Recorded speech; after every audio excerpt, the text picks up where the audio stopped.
33, and I will talk here introduction to large sample theory, and it is playing very important role in case of estimation problem. That means if you talk about any kind of learning problem, always you do estimation from the noisy data.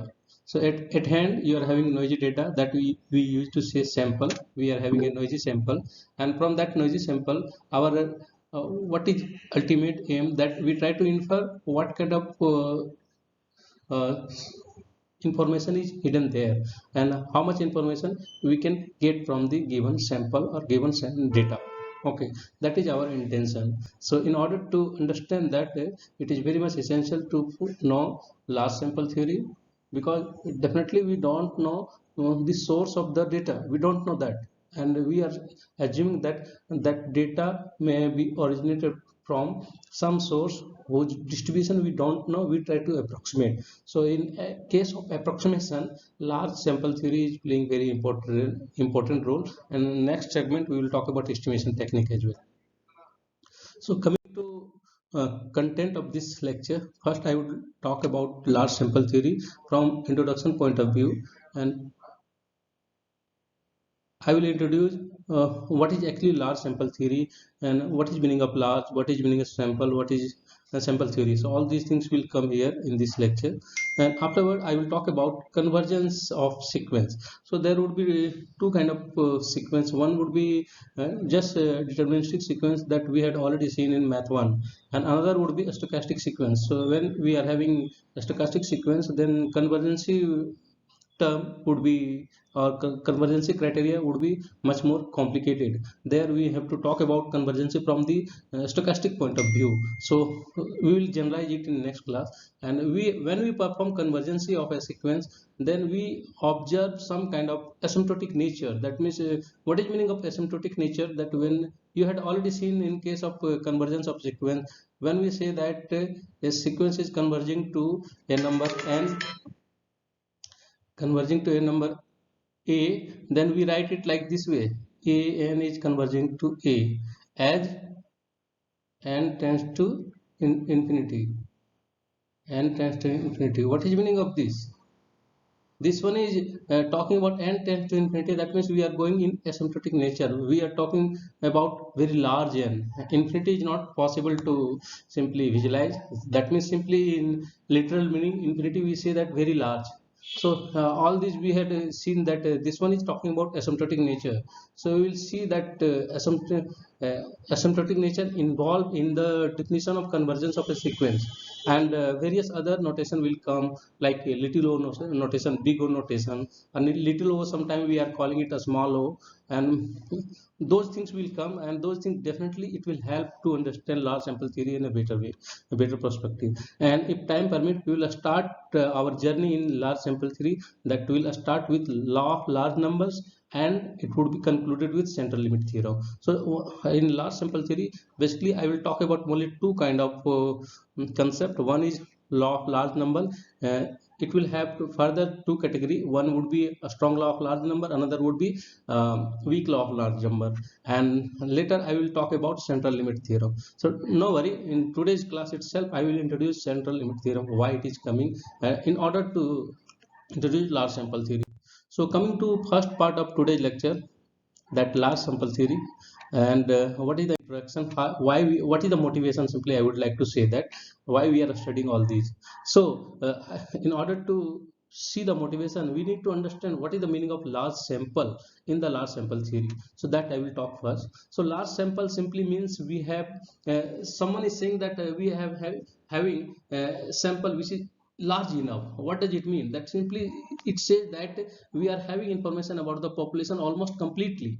So if you are having the population information about population almost completely, then one we can do that sampling. We can do sampling in order to get various sample, and because directly we can't proceed with population, so we do sampling. But in real, we can never have that large sample. So one situation that if you are given a task regarding find the mean height of all the Indian people, so definitely it would be a very tedious task because you don't know the actual distribution of the height of the people here in this country. We don't know actual distribution. So what will happen? So in that case we do sampling, and through sampling we try to come up with some sample mean, and through those sample mean we will try to conclude that average height of Indian people would be something. Through that sampling approach we will come to, through sampling approach we will try to estimate. Here we do estimation of average height.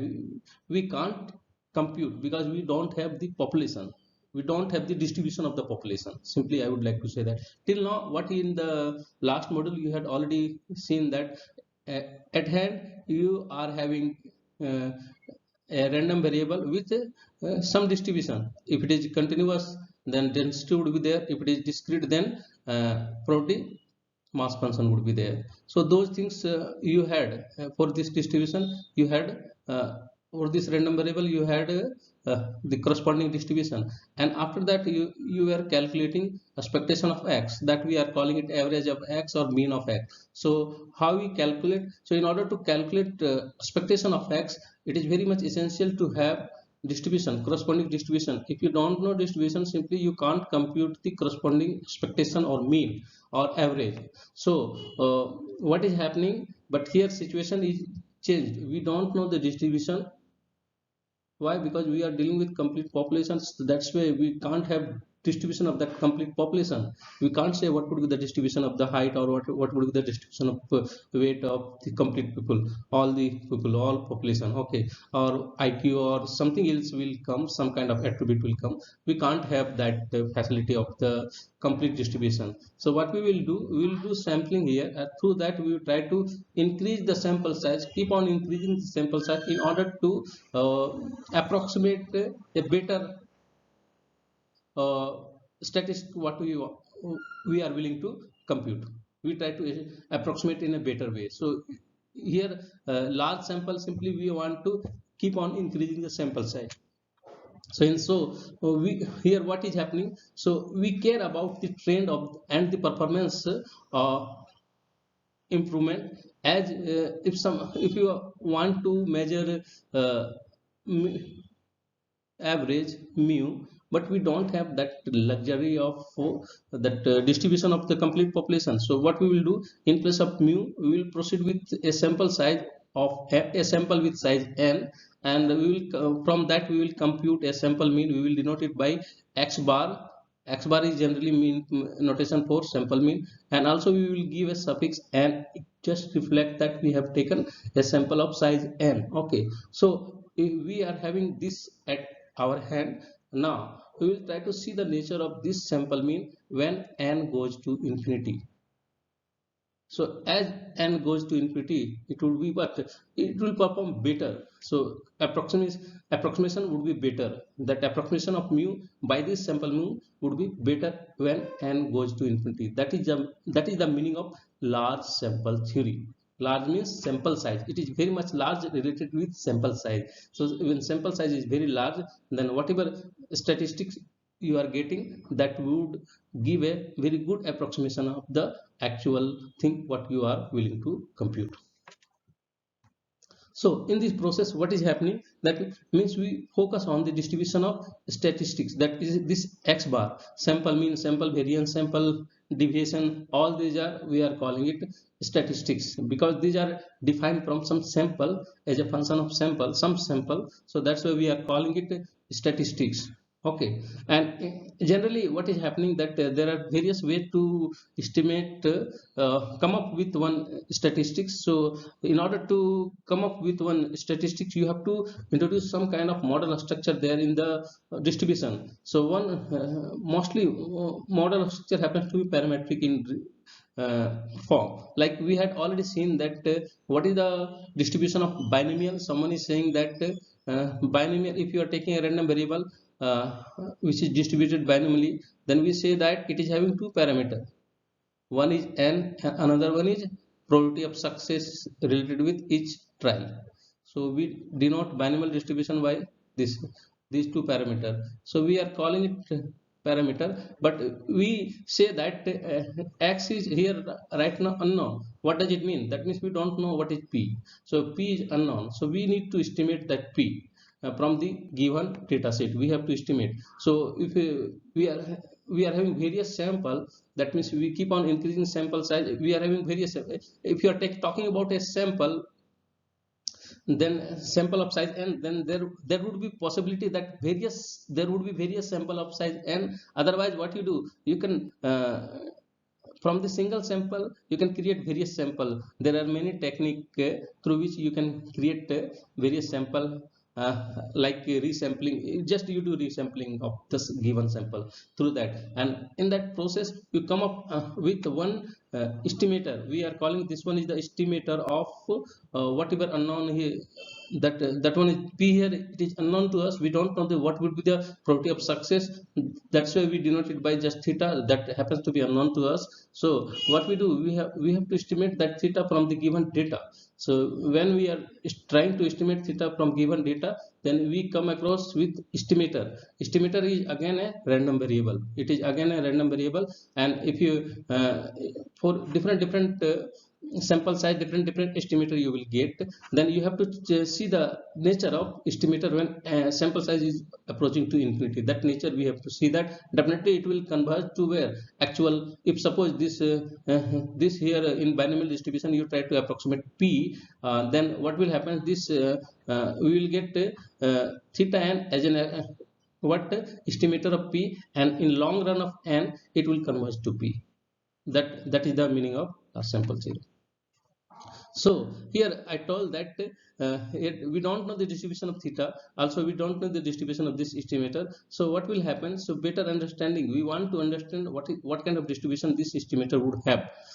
So that means we want to see the distributed value of this theta hat. We call it theta hat when n is approaching to infinity. And during the process of that when n is approaching to infinity, those turn into various law. So those are as we can term at a law of large number. We can term it central limit theorem. Law of large number, it is directly talking about convergence in probability. So there are various things would come here. Convergence in this law of large number, it will talk about convergence in probability, and central limit theorem, it will talk about convergence in distribution. So here two important part of large sample theory is law of large number and central limit theorem. Those things we will discuss in detail. And if someone is asking what is the difference between these two, because both are part of large sample theory, the difference is that law of large number is talking about convergence in probability, and central limit theorem is talking about convergence in distribution. That means simply in case of central limit theorem, just you have to proceed with what you have to proceed with cumulative distribution function, and in case of law of large number, you have to proceed with density or probability mass function, whatever thing you are having. So that is the scenario is coming. Okay, so that is the difference between these two. Otherwise both things are talking about convergence of any estimator, what you are defining when n goes to infinity. So I just better understanding here, I will talk about the meaning of central limit theorem.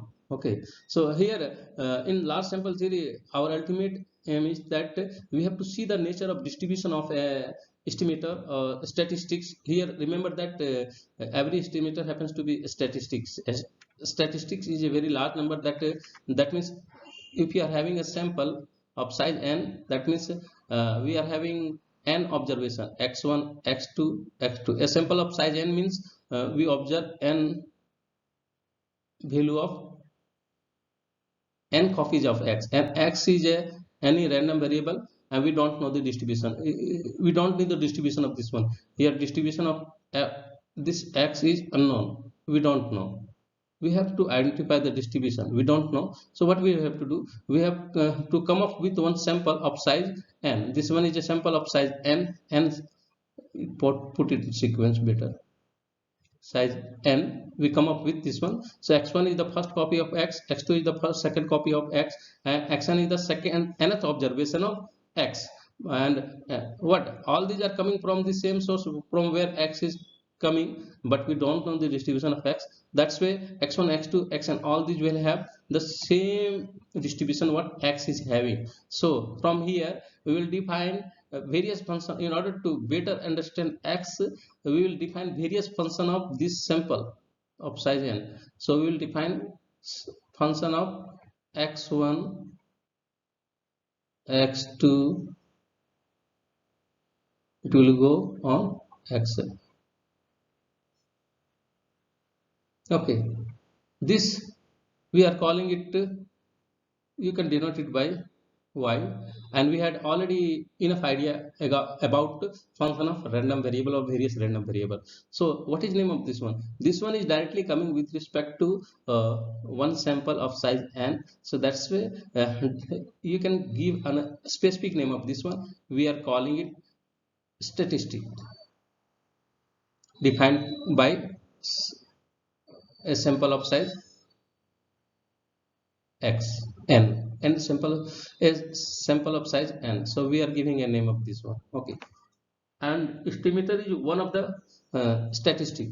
Okay, and we are with unknown distribution, we don't know the distribution, so we will try to see it through some law, what would be the distribution of this type. So if we talk about central limit theorem, so what does it say?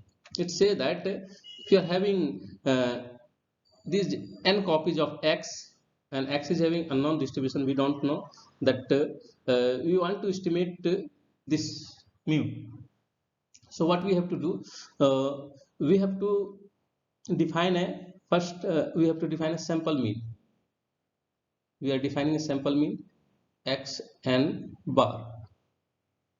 How we define? We sum up all these n copies together and dividing by n. This we are calling it sample mean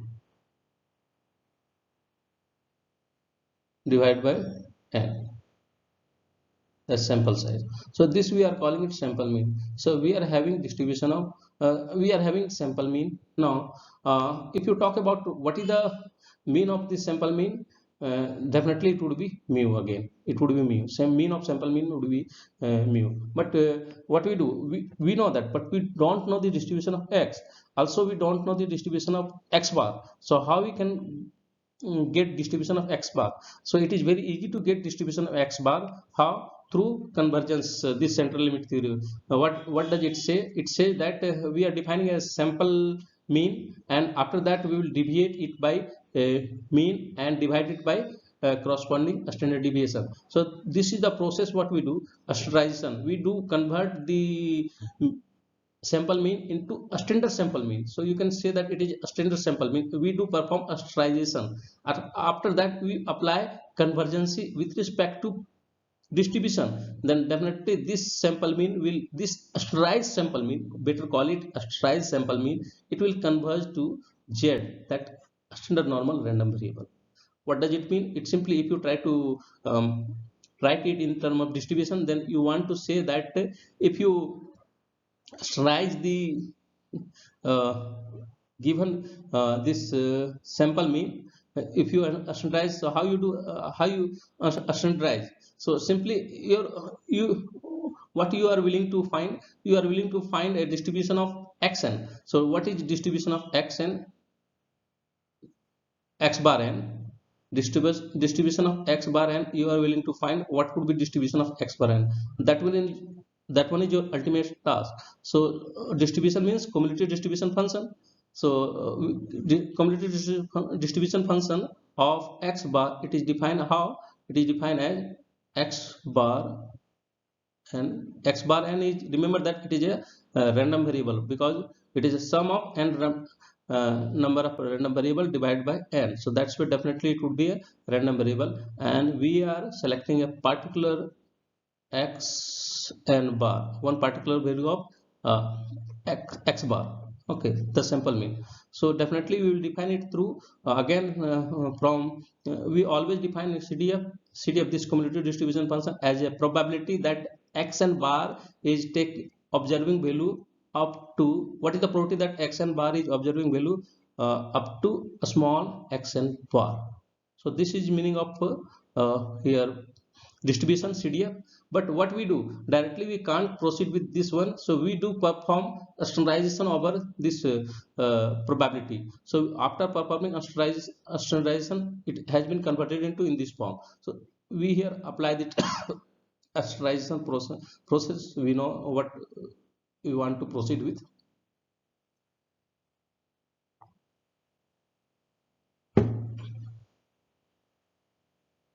Okay, so what is happened right now here? Excise I have taken it from what we call it, Bernoulli's. If you take it from Bernoulli's copies with probability of success P, then easily we can calculate what would be the variance of xi. Variance would be that sigma square would be simply P times 1 minus P, that we know calculation. This calculation we know. Okay, so that's why in place of sigma I have written this one. Otherwise you can ignore it right now. If you are not giving any structure, you can ignore it or just put condition that it is just sigma standard deviation. You can put it by square root of, simply same this thing will come. So we do perform asterization, and easily we can see that one thing you can calculate it here. If you are willing to find expectation of this sample mean, expectation would be mu, because each copy is having the same mean. And what if you are willing to calculate variance of this sample mean? Very calculation is very simple. Variance of this sample mean x bar n, it would be sigma square by n, and hence we can say that standard deviation corresponding standard deviation of sample mean would be sigma by n square. So that's why we do perform asterization. And we talk about when sample size is very large, when a sample size goes to infinity, when sample size goes to infinity, large sample theory, then this probability will converge to this probability. That means it is asterized sample mean, and when n is very large, in that case this asterized sample mean will be what? It would be a standard normal random variable, and this would be corresponding z. Okay, and what is this one? This we are calling it cumulative distribution function of z, that standard normal random variable, that we denote it by phi of z. So this is talking about convergence in term of distribution, this we are calling it, and it is a name of this one we are calling it central limit theorem. Further, if you talk about in this convergence, what is it, what are things? So here we are calling mu is at least expectation of true expectation of x, and sigma square is the true variance of x. Okay, and from the x we are taking n observation, that means a sample of size n, which happens to be independent and identically distributed. That means x1 is related with first trial, x2 is related with second trial, nth which will be related with nth trial, xn would be related. And we do collect this observation with the assumption that IID independently we are collecting this uh, that observation with further assumption that each one is coming from the same distribution, same source, but that source is unknown to us, we don't know, but we assume that each xi is coming from the same source. So that's why that is in the short word we are saying that IID, independent and identically distributed. Now we are having this sample of size n, that means a sample with n observation. After that we are defining a sample mean. This is sample mean, and that means summing all these observation, and after that we are dividing by n, we call it sample mean. So it's about what does it talk about? So it is here if you try to see that this sample mean is in a standard form. Sample mean in a standard form, it is normally distributed, but this xi, this x may come from any distribution, it may come from any distribution, we don't know the source. So the source of distribution might be Gaussian, might be Bernoulli, might be binomial, might be anything, any kind of distribution it might be. The source distribution might be anything. So but if you talk about the distribution of sample mean, it would be always normally distributed. So that is the ultimate meaning of central limit theorem. What does it say?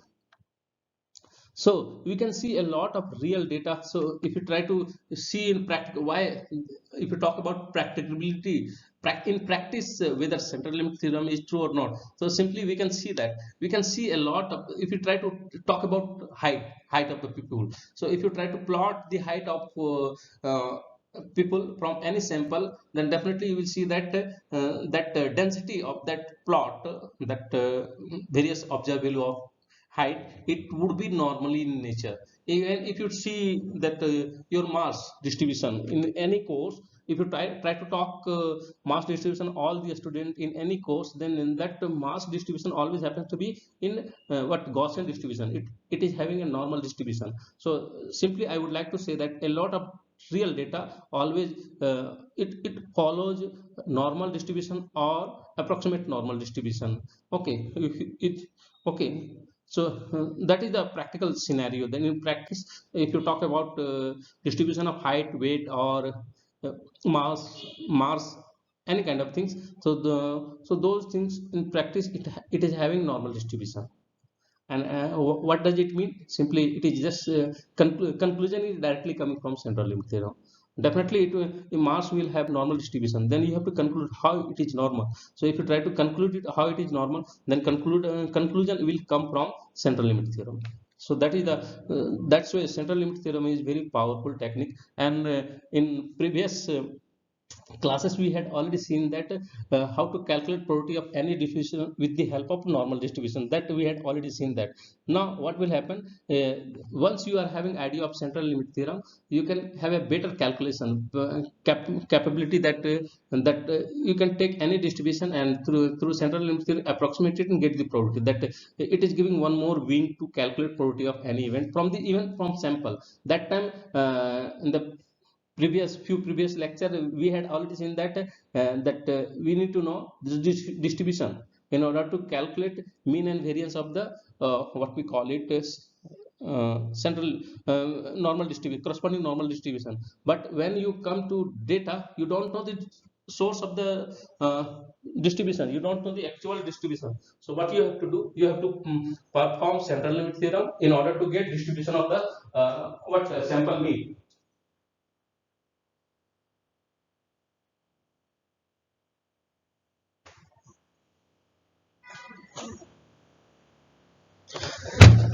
So that's why this central limit theorem is very powerful technique to get uh, uh, something about unknown distribution. That means data from unknown distribution that you don't know. So here I will talk about a very simple kind of. I told that we do sampling and we are having some idea of statistics. What is statistic? You can remove here. Yes, what is statistic? Okay, so how we define it? So sample mean is one kind of statistics. Sample variance is another kind of statistic. And standard deviation is also one kind of statistic. So here suppose we are having a very small size population I have taken. So I'm considering three numbers 1 to 3, and I'm saying that it is a population. So it is our population, that means we know the distribution of this one. So simply if you don't put any kind of assumption over it, by default we put that it is uniformly distributed. So what is the distribution of this one, this population? That population containing only 3 members. So what is the distribution? By default distribution would be uniform. That means it is discrete. Data are what, in discrete in fashion. That means what is the probability mass function? Probability mass function of this population is uh, equally likely situation. Due to that we can say that each value is having probability 1 by 3. There are 3 members in this population. So you can say that it is probability 1 by 3 when x is equal to 1, either 1, either 2, or 3. And the distribution of probability mass function is 0 when x is other than this. Otherwise the probability mass function is 0. Okay, so we know the distribution of this population. We are having, it is very small size. Now what we do, we don't try to calculate mean and variance from the known distribution. What we will do, we try to calculate through sampling. So we are willing to calculate this mean of x, this population denoted by this value by x, mean of x. Also we are willing to calculate variance of x. Just for better understanding, I have taken this example. You will see the sampling process and how, what is meaning of sample of a fixed size. So here we will consider a sample of fixed size, that one is sample of size 2. Then we will through that permutation we will see our sampling process, we will see that how many samples are there of size 2 from this data. So simply, how many sample would be there of size 2 from this data? Anyone would like to comment? How many sample would be there from three number? How many sample of size 2 you can create? Anyone? We had already discussed about the principle of counting. We do perform random sampling of size 2 from 3 numbers. Simply call it 3 number. So how many samples would be there of size 2? Anyone? It is just permutation. Don't forget about all these. Yes? No, it would be not 3. It would be factorial 3. Okay? So you can see all these. These are the sample of size 2, all plus 1 1 1 2 1 3 2 1 2 2 2 2 3 3 1 3 2 3 3. So all these are the sample of size 2. In total, if you count, how many you will get? 1 2 3 4 5 6 7 8 9. Oh sorry, so 9 you will get. So here repetition is already allowed. So permutation, in case of repetition, so what is having, so you have to fill up 2 box. Repetition is already allowed. Counting, here you do perform permutation with repetition. So this box can be filled up with 3 numbers. Repetition is already allowed. While performing forming sampling, repetition would be allowed. So this box, first box, can be filled by how many? 3 uh, option. Second box would be also filled by 3 options. So in total would be 3 to the power 2. 9 samples would be there of size 2. You can form 9 sample from the population of size 3, or population it is having size 3. So you can perform sample of size 2. How many samples would be? 9 sample.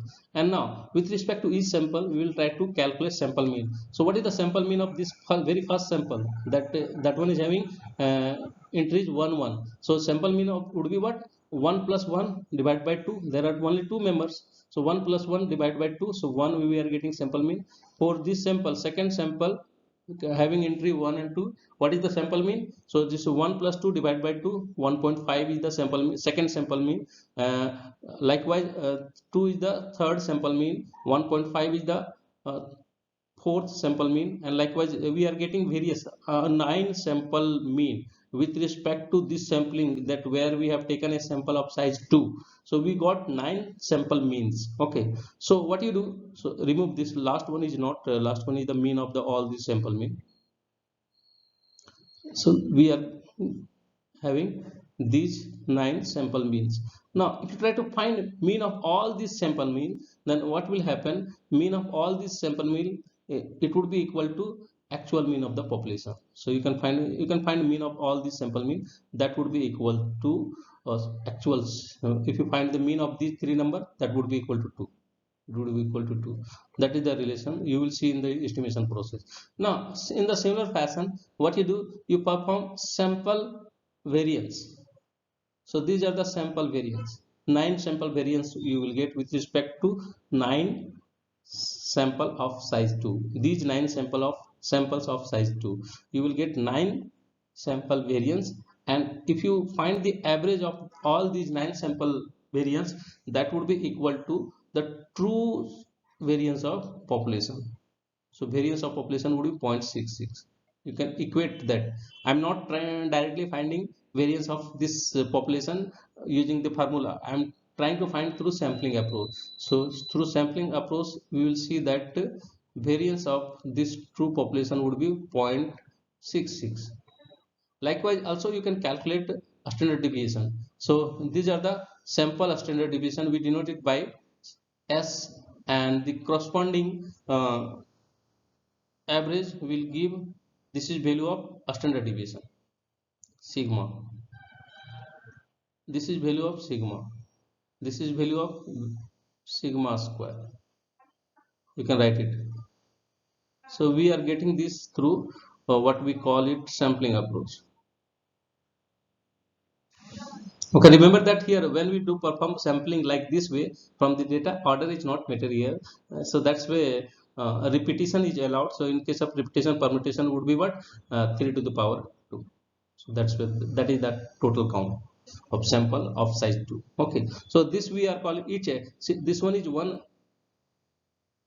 statistic, this one is another statistic, this one is another statistics. So all these are coming from what, data, this sample data, all these are coming from sample data. So you are having various sample, so that's why you will have various sample mean, you will have various sample variance, you will have various sample uh, standard sample deviation. Okay, and if you find the averages of those things, so those will match with the actual parameter what we are calling it.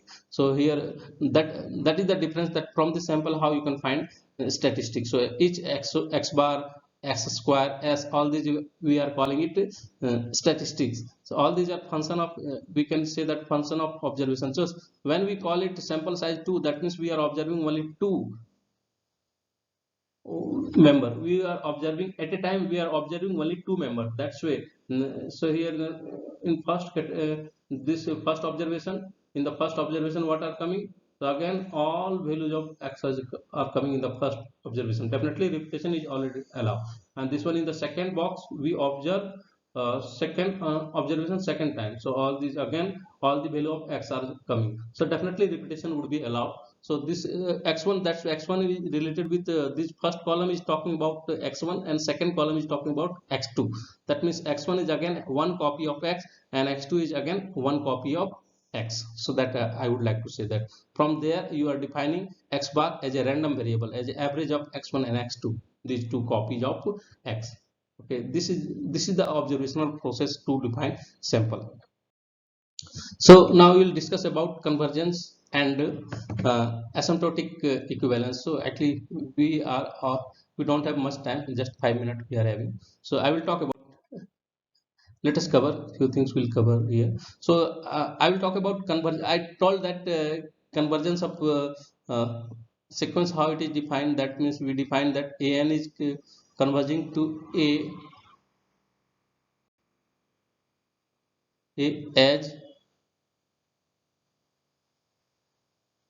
as n tends to infinity. So if you try to convert in the form of epsilon n definition, then what is meaning of this convergence? It says that mathematically or geometrically, if you want to visualize, what does it say that? It says that for every epsilon, that for every accuracy, how much width of that interval of a you are willing, for every accuracy you can say that this epsilon accuracy, epsilon n, there exists a natural number, and definitely this natural number would be what, it would be dependent on epsilon. So you can say that this natural number actually it is a function of epsilon. You can write it like this way, such that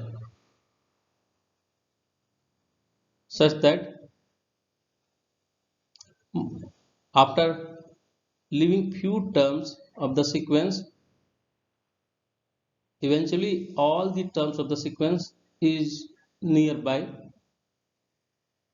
in the small neighborhood of a for all n greater than equal to n, leaving few terms of the sequence, ultimately all the terms are in the neighborhood of a. So geometrically it is coming like this way.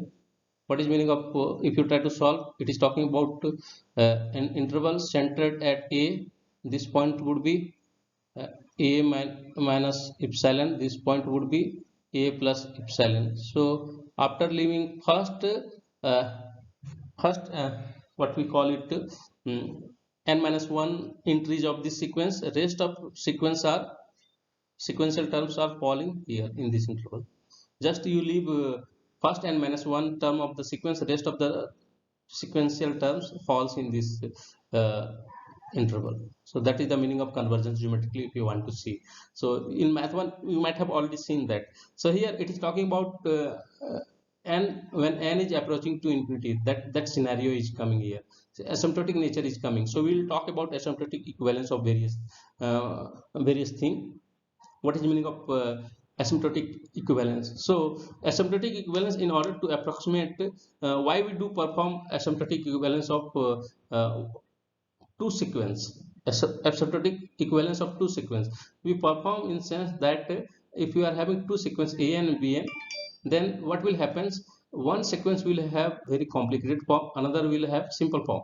So we will try to proceed with the simpler form of the sequence because it is having very simple kind of a structure, and also it is approximating the second one. So that's why we will because both are equivalent to each other, so that way we can proceed simpler with simpler one.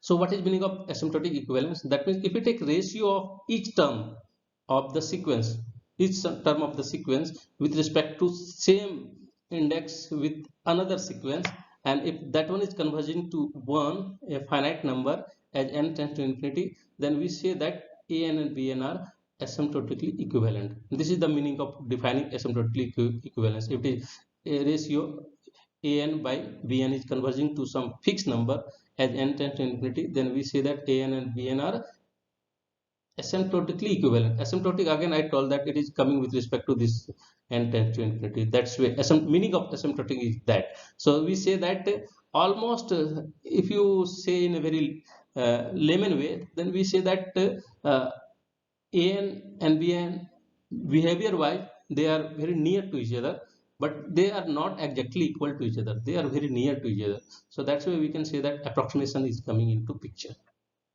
So one example we have taken it here. So suppose you take a sequence an equal to 1 by n plus 1 by n square. So this one is a sequence. Another sequence we are taking just 1 by n. So if you try to take ratio of an and bn, and if you see that the ratio behavior of ratio when n tends to infinity, it will converge to 1. That means ratio of an and bn is converging to 1 when n tends to infinity, and we can see that bn is having simpler form. So if you are simply here we can claim that an and bn are equivalent to each other, asymptotically equivalent, not simply equivalent, it is asymptotically equivalent because we are talking about clean large run of n.